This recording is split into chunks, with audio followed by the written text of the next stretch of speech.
Ubaidullah بن عمر رضی اللہ تعالی عنہ سے روایت ہے، فرماتے ہیں میری فجر اور عشاء کی نماز کبھی جماعت سے نہ رہی تھی۔ ایک دن کچھ مہمان آ گئے اور میری جماعت عشاء جاتی رہی۔ میں نکلا کہ شاید عشاء کی نماز کی جماعت بصرہ کی کسی مسجد میں مل جائے، لیکن تمام لوگ عشاء کی نماز پڑھ کر فارغ ہو چکے تھے۔ پھر میں اپنے گھر واپس لوٹ آیا۔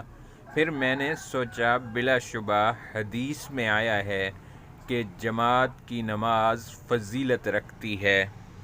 اکیلے پر 27 درجہ، تو میں نے عشاء کی نماز کو 27 مرتبہ پڑھا، اور خواب میں کیا دیکھتا ہوں کہ میں ایک ایسی جماعت کے ساتھ ہوں جو گھوڑوں پر سوار ہے، اور میں بھی گھوڑے پر سوار ہوں، اور ہم مقابلہ کرتے ہیں ایک دوسرے سے، اور میں بہت ہانکتا ہوں اپنے گھوڑے کو، لیکن وہ مل نہیں سکتا ان کو۔ پھر ان میں سے کسی ایک نے کہا، نہ تھکا تو اپنے گھوڑے کو، کیونکہ نہ مل سکے گا تو ہم کو۔ میں نے کہا وجہ کیا ہے؟